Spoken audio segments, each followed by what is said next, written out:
সকালে প্লাস বিকালের রান্না সাথে মাছ মাংসের বাজার গুছিয়ে নিলাম। হ্যালো এভরিওয়ান, আসসালামু আলাইকুম। আশা করি আল্লাহর অশেষ রহমতে সবাই ভালো আছেন, সুস্থ আছেন এবং নিরাপদে আছেন। আল্লাহর অশেষ রহমতে আমিও ভালো আছি। শুরু করছি নতুন দিনের নতুন আরেকটি লাইফস্টাইল ব্লগ ভিডিও। আমার ভিডিওতে আপনাদের সবাইকে আমন্ত্রণ জানাই। কাছে অথবা দূরে যে যেখানে দেখছেন বা শুনছেন প্লিজ একটা লাইক দিয়ে আমার ভিডিওটা দেখা কন্টিনিউ করবেন। আর যে আজকে আমি করলা দিয়ে ডিম রান্না করব। প্রথমে এই প্রিপারেশনটা আমি নিয়ে নিলাম আর তখন থেকে আমার ভিডিওটা স্টার্ট করা। এই যে প্রথমে কিন্তু আমি সব মশলা এই জায়গায় আমি দিয়ে দিলাম। আমি একদিন রান্না করে খেয়েছিলাম ডিম দিয়ে করলা দিয়ে, আমার কাছে খুবই ভালো লেগেছিলো, এই জন্য কিন্তু আজকে আবার রান্না করা। এই যে আমি সব মশলাগুলো দিয়ে 2টা ডিমও দিয়ে দিয়েছিলাম।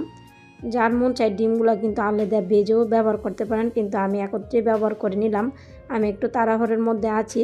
আজকে আমি আবার মাছের বাজার করতে যাব, মাছ কিনতে, এই জন্যই কিন্তু আজকে আর বেশি একটা শেয়ার করলাম না, অল্প একটু শেয়ার করলাম। এই যে আমার বাজেটটা হয়ে গেলে এখন আমি পরিবেশন করে নিলাম। এভাবে ডিম দিয়ে করলা ভাজি রান্না করলে কিন্তু বেশ ভালো লাগে। আর এখন আমি ছোটো আলু আর বেগুন দিয়ে আমি রান্না করব। আমি না পহেলা বৈশাখের দিন এই শুটকিগুলা ভর্তা বানিয়েছিলাম। এই শুটকি ভর্তাটা না অনেকটাই রয়ে গেছে, আর এই গরমের মধ্যে না এত জাল খাবার খেতেও কিন্তু সমস্যা হচ্ছে। এই জন্যে কিন্তু ভাবলাম আমি বেগুন দিয়ে আর ছোটো আলু দিয়ে এই ভর্তাটা মিলিয়ে আমি রান্না করে নিই। এই জায়গায় কিন্তু আমি তেমন আর কোনো মশলাই ব্যবহার করব না। আর পহেলা বৈশাখ কিন্তু অনেক আগে চলে গেছে, আর এগুলা কিন্তু আমার আগের ভিডিও ছিল, কিন্তু ভিডিও একটু উলটপালট হয়ে যাচ্ছে, এই জন্যে কিন্তু ভিডিও একটু লেট হয়ে যাচ্ছে। এই আজকেও জানি ভয়েস দিয়ে রাখছি। আমি কিন্তু প্রায় 6 থেকে 7 দিন পরে এই ভিডিওটা আপলোড দিব। আমি প্রায় 3 থেকে 4টা ভিডিও বানিয়ে ভয়েস দিয়ে রাখছি, কেননা আমার মেয়ের না 5 তারিখে পরীক্ষা শুরু হয়ে যাবে।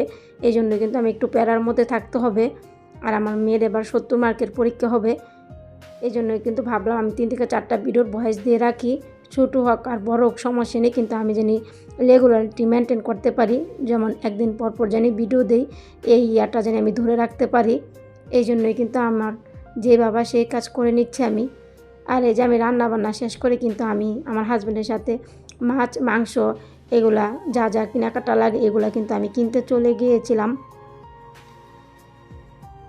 এই জায়গায় আমি একটা কক মুরগি নিয়েছি, 2টা ফার্ম মুরগি নিয়েছি, আর আমার গিলা কলিজা না বরাবরের মতো অনেক পছন্দ। এই জন্য কিন্তু আমার গিলা কলিজাগুলো দেখতে অনেক টাটকা লাগছিল, এই জন্য আমি হাফ কেজি কিনে এনেছিলাম।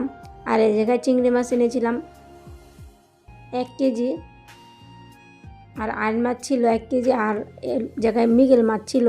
আমরা কিন্তু সম্ভবত বেশিরভাগই রুই মাছ খেয়ে থাকি, রুই মাছ পাঙ্গাস মাছ এগুলাই বেশি খাওয়া পড়ে, কিন্তু এবার 2টা মৃগেল মাছ এনেছি।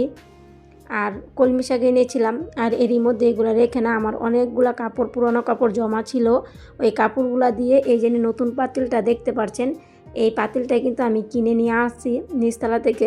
অনেক দিন যাবত না অনেকগুলো কাপড়, প্রায় 1 থেকে 2 বস্তা কাপড় জমানো ছিল। এই কাপড়গুলো দিয়ে কিন্তু এই পাতিলটা আমি কিনেছি।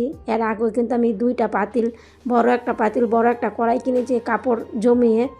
এই কাপড়গুলো থাকলে না এমন কোনো আশেপাশে মানুষ নেই জানি তাদেরকে দেব। আর এত কাপড় কিন্তু গ্রামে নিয়ে যাওয়া কিন্তু সম্ভব হয় না আমরা যখন যাই।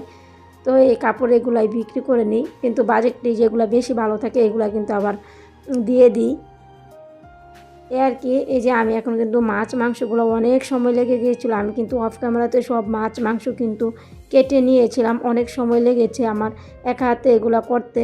এগুলো করে তারপর কিন্তু আমি ধুয়ে নিয়েছি সবগুলা, বেশি একটা ধুইনি, যখন আমি রান্না করব না তখন আমি সুন্দরভাবে ধুয়ে নিব। আর এখন আমি পলিথিনে করে এই মাছগুলো আমি রেখে দিলাম। আমি কিন্তু যখন এই মাছ আনি না অনেক মাছ আনি, এবার একটু কম এনেছিলাম, জানি আমার ফ্রিজ পরিষ্কার করা হয়নি, এই জন্য ভাবলাম একটু কম এনে খেয়ে তারপরে কিন্তু আবার আবদুল্লাপুর থেকে আমরা গিয়ে বেশি করে মাছ নিয়ে আনি। ওই জায়গায় মাছের আড়ত থাকে, আমার হাজব্যান্ড ওই জায়গা থেকে একদম প্রায় 10 থেকে 15 কেজি একসাথে মাছ নিয়ে আসে। আর এই যে আমি মাছগুলো কিন্তু পলিথিনে করে রেখে দিয়ে আসলাম। এসে যেগুলো ধোয়াফালা ছিল এই ধোয়াফালাগুলো কিন্তু আমি সাথে সাথে ধুয়ে নিচ্ছি। যাই হোক, মাছের বাজার গুছিয়ে রাখলে কিন্তু আমার মনে হয় যুদ্ধ জয় করে নিয়েছি, কেননা আমার না সবচেয়ে বিরক্ত করে আমার মনে হয় মাছ মাংসের বাজারটা করা, মানে এইগুলা গুছাতে জানি এত সময় লাগে। আমার কিন্তু সবজি বাজার আর মুদি বাজার গুছাতে কিন্তু খুব ভালো লাগে, কিন্তু মাছ মাংসের বাজার গুছাতে কিন্তু খুবই একটা প্যারার মধ্যে থাকতে হয়। এই জানি মাছ আনা, কাটা, বাছা, ধোয়া, তারপর ধোয়ার পরে কিন্তু অনেক ময়লা হয় এগুলা ধোয়া, তারপর বেসিন গরম পানি দিয়ে ধুয়ে পরিষ্কার করা, এগুলা অনেকটা প্যারার মধ্যে থাকতে হয়। কার কীরকম মনে হয় জানি না, কিন্তু আমার মাছ মাংসের বাজারটা গোছাতে অনেকটাই প্যারা থাকতে হয়। এই যে এগুলা ধুয়ে কিন্তু আমি বিকালবেলা না আবার একটু আইল মাছ ভুনা করব, এগুলা একটু লবণ দিয়ে মেখে রেখে দিব বক্সে ভরে, যেন বিকালবেলা আমার তেমন কোনো কষ্ট না করতে হয়। আর গোসলের আগে এই মাছ মাংসের বাজার সুন্দরভাবে ধুয়ে গুছিয়ে নিলে অনেকটাই কিন্তু ভালো হয়। এজন্যই কিন্তু আমি এগুলা করে রাখি।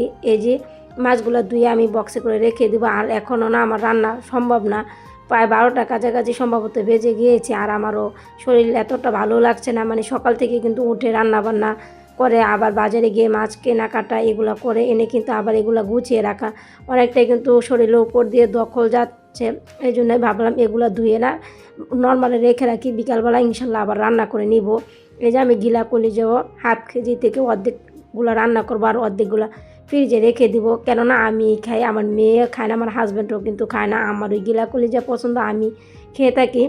এগুলা কিন্তু সুন্দরভাবে আমি গুছিয়ে রেখে দিলাম। রেখে এখন কিন্তু আমি বেসিনটা সুন্দরভাবে ধুয়ে নিব। আর এই যে বেসিনটাও ধুইতে কিন্তু অনেকটাই সময় লাগছে, মানে অনেক সময় লাগে কিন্তু ধুয়ে নিয়েছি, কেননা মাছের একটা গন্ধ আসে, আইসটা গন্ধ, এই গন্ধটা কিন্তু খুবই বিরক্তকর লাগে। মাছ মাংস আমি যখনই করি আমার কিন্তু খুবই ভালো লাগে কাটাকুটি করতে, কিন্তু পরবর্তীতে জানি মাছের একটা আইসটা গন্ধ আসে না, ওই জিনিসটা খুবই বিরক্ত লাগে। আর এখন আমি চিংড়ি মাছগুলো না সবসময় কিন্তু আপনারা দেখেন আমার ভিডিওতে, আমি চিংড়ি মাছ আনলে এভাবেই কিন্তু একটু পাইপিনে দিয়ে হালকা পানিটা ঝরিয়ে এইভাবে কিন্তু আমি রেখে দিই টিফিন বক্সে। এই যে এই জায়গায় আমি টিফিন বক্সে রেখে দিয়েছি। আর এই যে আমার কিচেনটাও কিন্তু একদম পরিষ্কার পরিচ্ছন্ন করে কিন্তু সুন্দরভাবে গুছিয়ে নিয়েছি। এই যে গুছিয়ে অনেকটা গ্যাস কম ছিল, চিংড়ি মাছটা বসিয়ে আমি গোসল করতে চলে গিয়েছিলাম। এই যে গোসল করে এসে এখন কিন্তু আমি বারান্দার মধ্যে কাপড়গুলা মেলে দিব। এই যে মেলে দিয়ে জোহর নামাজের উক্ত হয়ে গিয়েছিল, আমি জোহর নামাজটা এখন পড়ে নিব। আর এই যে আমার ছেলে কিন্তু আমার সামনে দাঁড়িয়েছে একটা চকোফোন বিস্কুট নিয়ে, মানে খুলে দিতে। আমি বলছিলাম না নামাজ পড়ে তোমাকে ভাত খাইয়ে দিব, এখন বিস্কুট খাবে না। আর এরই মধ্যে আমার হাজব্যান্ড আবার বিকালবেলা আসছিল, কিন্তু আমি ঘুমিয়েছিলাম, আমার শরীর কিন্তু অনেক ক্লান্ত হয়ে গিয়েছিল। তারপর আমার হাজব্যান্ড আসছিল, তরমুজ আনারস এগুলো নিয়ে আসছিলো, এগুলো আবার একটু ভিডিও করলাম। আর ওই যে সকালবেলা কলমি শাক এনেছিলাম না, এগুলো কিন্তু আর বাছা হয়নি।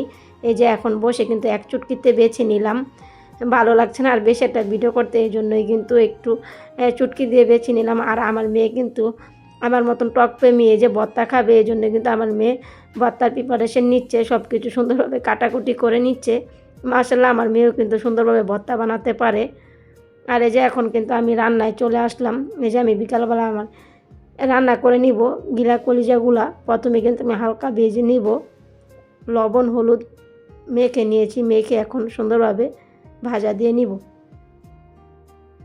আমার ভাজা শেষ হয়ে গিয়েছিল, আমি অফ ক্যামেরাতে কিন্তু গিলা কলিজাগুলো উঠিয়ে সব রকম এই জায়গায় মশলা দিয়ে দিয়েছিলাম, দিয়ে সুন্দরভাবে কষিয়ে নিয়েছি। নিয়ে এখন আমি গিলা কলিজাগুলো দিয়ে দিলাম, দিয়ে পানি দিয়ে দিব, দিয়ে সুন্দরভাবে আমি কষিয়ে নিব।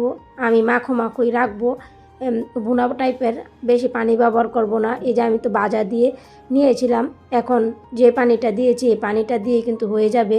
এই যে আমার গিলা কলিজা ভুনা কিন্তু হয়ে গেল, এখন আমি উঠিয়ে নিব।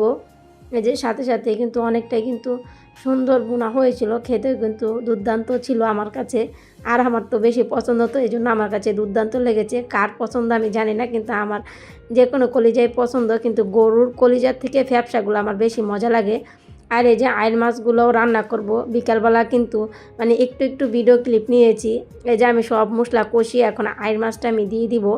গ্রাম থেকে না আমার বোন একবার আইল মাছ দিয়েছিল, আমার হাজব্যান্ড খেয়ে কিন্তু অনেক মজা পেয়েছিল। তো আমার হাজব্যান্ড এবার আবার দেখে না আইল মাছ কিনেছে, কিন্তু ঢাকার আইল মাছ আর গ্রামের আইল মাছ তো এক হবে না, এটার স্বাদ কিন্তু অন্যরকম লেগেছিল। মানে আমার বোন যেটা দিয়েছে না ওইটার মতন স্বাদ লাগে নাই। যাই হোক আমার ছেলে বলছিল আবার আনারস কেটে দিতে, আনারস কেটে দিয়ে আসলাম। ভিডিওর একদম শেষ পর্যায়ে চলে আসলাম। পরবর্তী ভিডিও দেখার আমন্ত্রণ জানিয়ে শেষ করছি আজকের মতন ভিডিওটা এখানে। আল্লাহ হাফেজ, আসসালামু আলাইকুম।